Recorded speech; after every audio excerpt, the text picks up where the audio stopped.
Salut les amis, ici Shadow pour une nouvelle vidéo et donc aujourd'hui on va faire une vidéo Transformers, pas exactement Transformers, plutôt je devrais dire d'ailleurs une random review, mais basée sur une figurine que les fans de Transformers apprécieront je pense, étant donné qu'on va continuer notre saga entre guillemets qui prend possession des random reviews depuis quand même quelques temps, vu qu'on va parler de Fans Project Function X3 Smart Robin, donc qui est le troisième, comme je viens de le dire en anglais, le troisième Headmaster donc de la gamme Function X.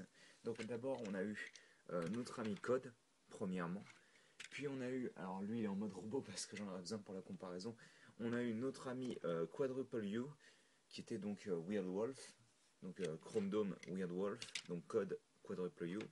Et maintenant, aujourd'hui, on va passer donc à celui que je préfère et qui est de loin le plus intéressant, je pense, au niveau de la constitution en tous les cas. C'est donc Smart Robin. Et Smart Robin, c'est donc un anagramme de Brainstorm. Donc si vous prenez les lettres de Smart Robin et que vous les remettez dans un certain ordre, ça vous donnera Brainstorm. Et comme vous pouvez le voir, ben, je vais faire la comparaison tout de suite d'ailleurs. Il est assez massif, hein. Hop, on va se mettre comme ça. Et je vais pouvoir vous montrer que bah, il y a quand même. Alors forcément, il est moins compact, il est plus ouvert, mais il est assez massif tout de même, hein. Par exemple, comparé à une minifigurine Lego, donc notre ami Papy Castagne, il est quand même d'une bonne taille, sachant que de base c'est censé être des gros de luxe niveau taille de Transformers, donc voilà, excusez-moi, c'est pas très bien aligné tout ça, hein, mon petit. Voilà. Mais pour vous donner un ordre d'idée, en gros, ça coûte, si je vous dis pas de bêtises, 60 $. Je sais plus si c'est 60 ou 70, mais ça reste un excellent prix dans la mesure où c'est quand même, je tiens à dire, une figurine compagnie tierce, donc c'est absolument pas quelque chose que Hasbro ou quelqu'un d'autre va faire. Là, c'est vraiment fait par des fans. Enfin, c'est vrai que là, c'est quasiment devenu une entreprise, hein, on va dire, mais bon, voilà. En tous les cas, bien entendu, vu que ça fait partie de la gamme Function X, donc tout comme Quadruple U et Code en mode véhicule, vous allez avoir un petit compartiment, donc là en l'occurrence le cockpit, pour pouvoir sortir notre petit Headmaster, donc qui est à l'intérieur, hop, comme ceci, qui va ressembler pas mal dans sa constitution à celui de Weird Wolf, vu que, alors attendez, comme il est un peu petit, il a du mal à tenir avec ses petites jambes, voilà. Parce que la transformation s'effectue de la même manière, donc bon, c'est plus ou moins la même chose.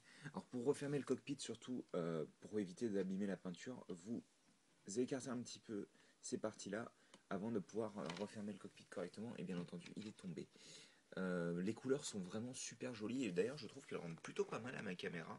Je m'attendais pas à avoir un super rendu, mais c'est bien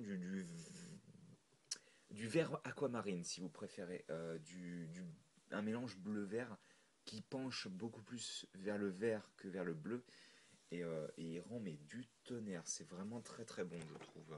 Les couleurs entre ce gris foncé, ce beige un petit peu, non, ce blanc beige plutôt, je devrais dire ce blanc beige un peu crème avec un petit peu de gris dedans, et cette aquamarine avec un peu de blanc, je sais pas pourquoi. Là, je vous avouerai que ça, pour moi, ça rajoute pas grand chose au design, surtout que ça aurait pu tout simplement être de cette couleur-là, à mon avis, mais bon. C'est vrai que moi, ça m'a un peu fait bizarre. Par contre, le rouge, les petits accents rouges rendent super bien, ça fait un très bon contraste avec le reste. Excusez-moi. J'essaie d'avoir une jolie photo de la figurine, voilà. Et donc oui, non, franchement, un mode qui est vraiment très joli. D'ailleurs, je vais vous montrer sous tous ses angles, parce qu'il est vraiment parfait. C'est-à-dire que vous n'avez absolument aucune idée que ça... Enfin, bien entendu que si, vu que je vous le dis, mais on dirait pas que ça va se transformer en un mode robot. Parce que là, franchement, je sais pas pour vous, mais moi, je vois pas de mode robot là-dedans, quoi, hein. Bon, forcément, la tête disparaît, vu que c'est lui qui constitue la tête, mais voilà, c'est vrai que là, même quand on regarde en dessous, pour moi, ça fait pas du tout un robot, tout ça, hein. Je veux dire, il y a même les trains d'atterrissage et tout que vous pouvez replier d'ailleurs, hein, et que je vais replier pour le reste de la vidéo, parce que bon, on les a vus maintenant. Mais c'est vrai que d'ailleurs, ces petits trains d'atterrissage lui donnent une certaine noblesse, je dirais. C'est-à-dire qu'il n'est pas juste en train d'être posé sur le sol comme ça, il y a vraiment des trains d'atterrissage qui le mettent un petit peu plus haut au niveau, que le niveau du sol et tout, et ça rend vraiment bien. Il y a quelques petits effets aussi que j'aime bien au niveau de la transformation, c'est-à-dire par exemple là, en fait c'est deux parties, et pourtant deux parties qui s'imbriquent correctement, qui forment quelque chose de joli. Ou encore le fait que, pour vous détailler rapidement la transformation, là on a les pieds, là on a le cou, là on a les bras et les jambes, et là on a le corps quand même. Donc c'est quand même assez impressionnant de se dire quand même que les pieds sont situés aux extrémités des ailes. Moi ça m'impressionne personnellement. Après, je dois dire quand même que, entre les deux modes, même si les deux sont absolument parfaits pour moi, bon, ou en tous les cas, à part quelques détails, ça reste quand même mon mode préféré, je pense, le mode avion, parce qu'il est vraiment, enfin le mode vaisseau, je devrais dire, parce qu'il est vraiment, vraiment très joli, quoi. Et puis on a ce feeling, vous savez, le feeling un petit peu des années 80, comme avec les autres, bien entendu, vu que c'est basé sur une série du début des années 90, mais on a ce feeling, vous savez, un petit peu. C'est le futur, mais le futur qui était imaginé dans notre passé à nous, en fait. Ce que je trouve assez drôle, personnellement, mais bon. Hop, donc on va refaire un petit focus histoire que ce soit propre. Et je vais commencer la transformation. Donc la transformation qui va commencer par tout simplement prendre les pièces qui sont là, donc, et les séparer du reste du corps du véhicule. Et comme vous pouvez le voir, là on va avoir un petit point. Donc on peut tout de suite, si vous le souhaitez, hop, ramener le long du bras. Donc on va faire pareil de l'autre côté, comme ça et comme ça. Donc on a ce qui va constituer les avant-bras à ce niveau-là. Sachant qu'ensuite vous pouvez donc détacher cette pièce-là donc du reste, comme je vous disais. Donc là on a l'épaule, donc on a tout notre bras qui est ici. Et là on va avoir notre genou. Et donc comment ça fonctionne? Je vais pousser les bras pour que vous puissiez voir. Là, c'est attaché à ce niveau-là, au niveau de cette pièce-là. Et ça va être attaché à ce niveau-là aussi. Donc pour le détacher facilement, vous allez faire comme ça en fait. Vous allez pas casser, mais comme ça, casser la connexion en tous les cas, de cette manière-là. Ensuite, vous allez détacher, donc on va faire pareil de l'autre côté, on rompt la connexion à ce niveau-là, puis à ce niveau-là, puis à ce niveau-là. Donc on fait comme ça, quoi. Vraiment, clac. Et on écarte, quitte à faire un petit peu, donc, comme pour... Alors attendez, voilà, la connexion n'était pas entièrement rompue, donc on écarte. Ensuite, on va prendre le tout, on va le pivoter à 180 degrés, comme ceci. On prend ces petites pièces-là qui ont d'ailleurs se sont mis naturellement, on les ramène comme ceci, pour boucher donc les trous qui étaient ouverts pour pouvoir permettre au point d'être caché en fait. Vous allez pivoter ensuite à 180 degrés ces hanches. Donc voilà, c'est les hanches. Puis on va prendre les genoux, on va pivoter de cette manière-là. On va faire ça déjà. Et on va ramener les jambes dans le bon sens comme ceci donc. Hop, voilà. Donc pour le moment, on a bien entendu, les pieds sont pas comme ça. Hein. Donc pour justement constituer les pieds, on va faire, alors j'aime bien quand ça reste correctement, on va prendre toute l'aile, on va la pivoter. Une fois qu'on est arrivé à peu près là, on va prendre cette pièce-là, donc qui va constituer l'avant du pied, qui est sur une rotule. On va pivoter tout ça à 180 degrés, donc hop, donc on va plier l'aile en deux en fait, et on continue de pivoter pour que ça se retrouve dans la jambe en fait. Et donc on a ça, et on a notre pied en fait. J'ai vérifié que c'était bien attaché, et donc on a notre jambe complète en fait.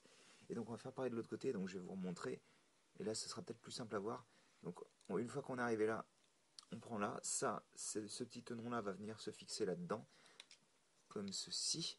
Et donc, comme vous pouvez le voir, le petit trou créé par le pied qui a été séparé de l'aile permet donc de contourner notre petit écrou qui est là.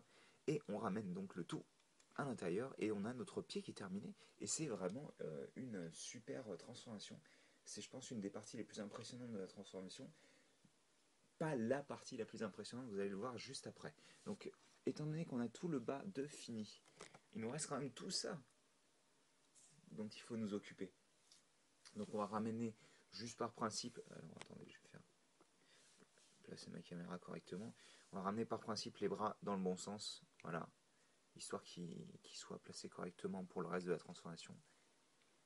Ensuite, on va ouvrir à nouveau le cockpit. Donc, comme vous pouvez le voir, il y a un espace à l'intérieur. On va pivoter ce cockpit à 180 degrés comme ceci. Et ensuite, et c'est là que ça va devenir intéressant, donc on va ouvrir notre nez. Et comme vous pouvez le voir, il y a le joint qu'on utilisait pour, vous savez, pour le cou. Et donc, en fait, ce qu'on va faire, on va ouvrir un petit peu à la manière d'un quadruple U. On va ouvrir, et donc, comme vous pouvez le voir, ça fait un peu accordéon. Alors, ça marche pas exactement comme un quadruple U, vous allez voir. Et en fait, donc là, on est sur deux pivots. Alors, je vais essayer de vous montrer ça. regardez, il y a une charnière avec 2 pivots, donc comme vous pouvez le voir, ça bouge comme ça. On va la ramener au maximum vers le bas, et ensuite on va faire comme ça. Donc on va faire en sorte que les pièces s'imbriquent les unes dans les autres. Donc cette pièce-là reste toujours au centre, hein. On est comme ça. Donc on continue de l'enfoncer vers le bas. Vous allez voir que le bas du cockpit va se glisser entre les deux parties.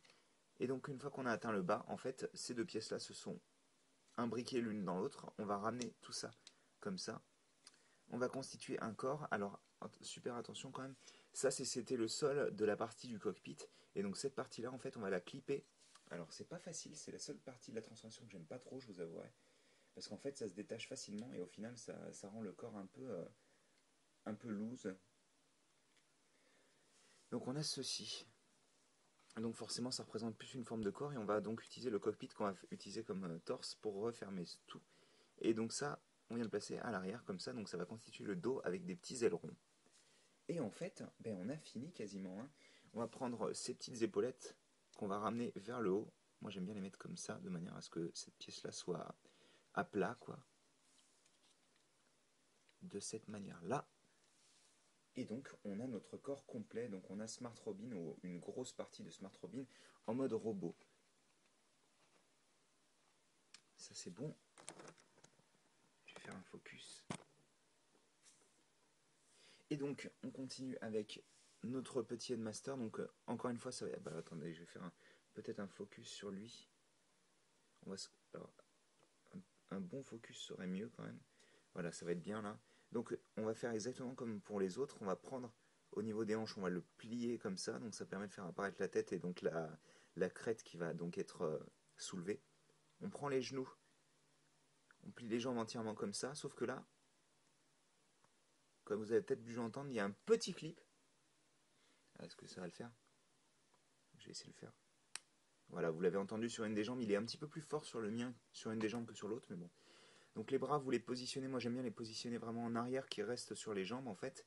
Et ensuite on va prendre la crête et on va la mettre sur sa tête. De cette manière-là. Et donc on a notre tête qui va directement se placer. Hop, je vais faire un rapprocher. Et on va l'intégrer ici.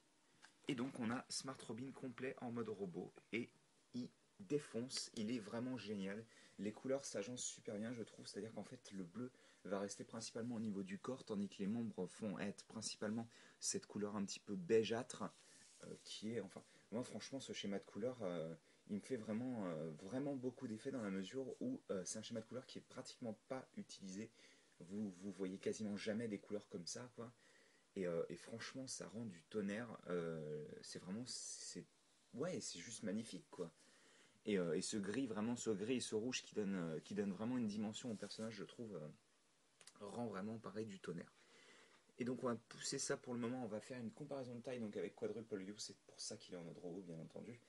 Et comme vous pouvez le voir, donc c'est plus ou moins les mêmes tailles, donc c'est du gros de luxe en gros. Celui-ci est juste un tout petit poil plus petit, et plus grand, excusez-moi. Et franchement, ouais, non, de la très bonne qualité, je trouve.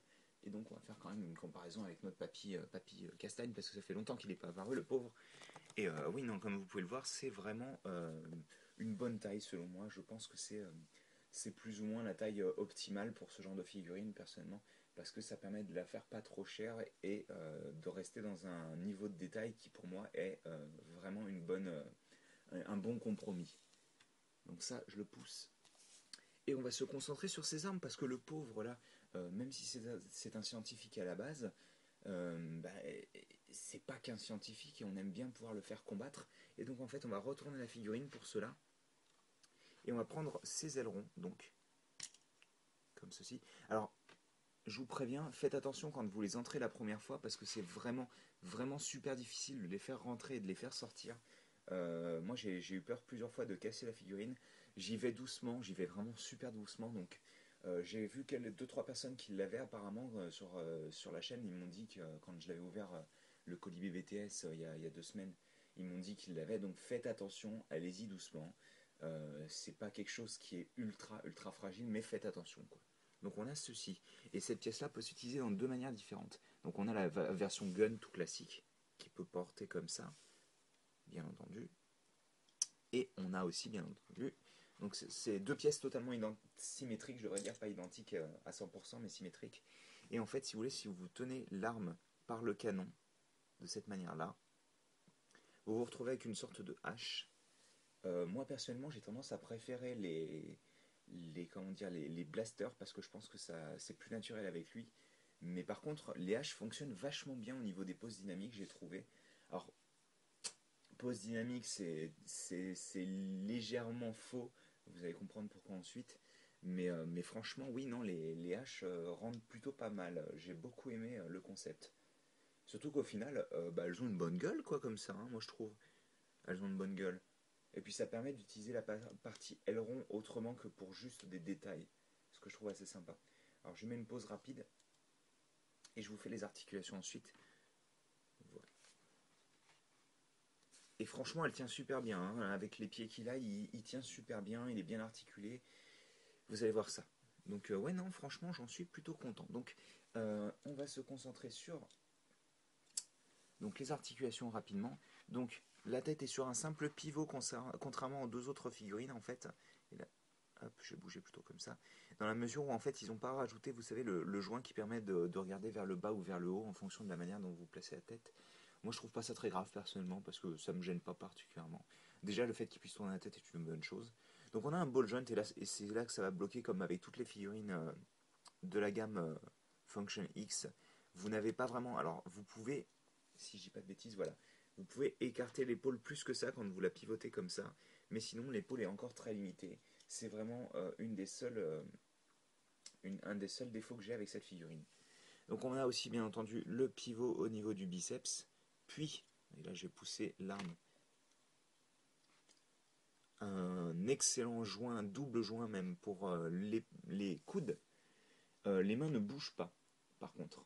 Donc pas de pivot, pas de rotation, n'essayez pas de les bouger, vous allez les casser. Ce pivot qui pour moi est nécessaire et qui est franchement super utile.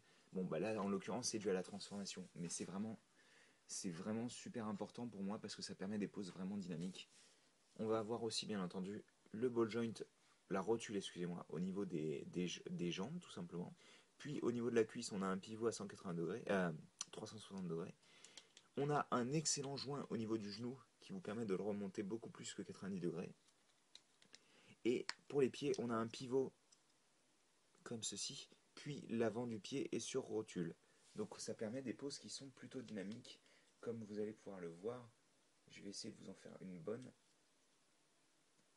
De toute manière, je reste assez classique dans la pose parce que j'aime bien pouvoir montrer en même temps les deux armes, comme je viens de le faire tout à l'heure.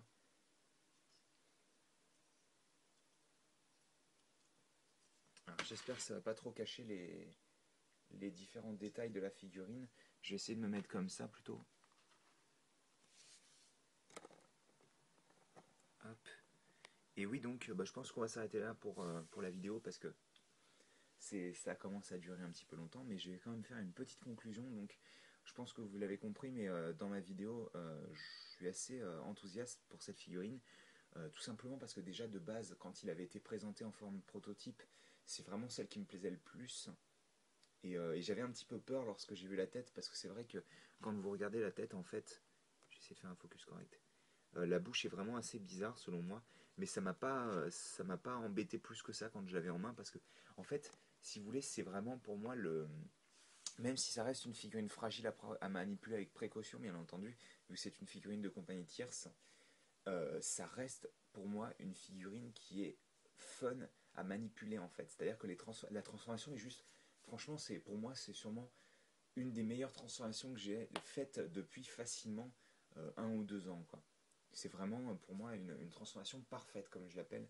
C'est-à-dire que dans les deux modes on ne retrouve aucun élément embêtant de l'autre mode et le passage entre les deux modes est super fun quoi. Donc oui, je pense que vous l'avez compris facilement, la figurine je peux vous la recommander avec aucun problème tant que vous appréciez ce genre de figurine et que vous êtes dans la mesure de pouvoir vous la payer. Moi, je vous la recommande très chaudement.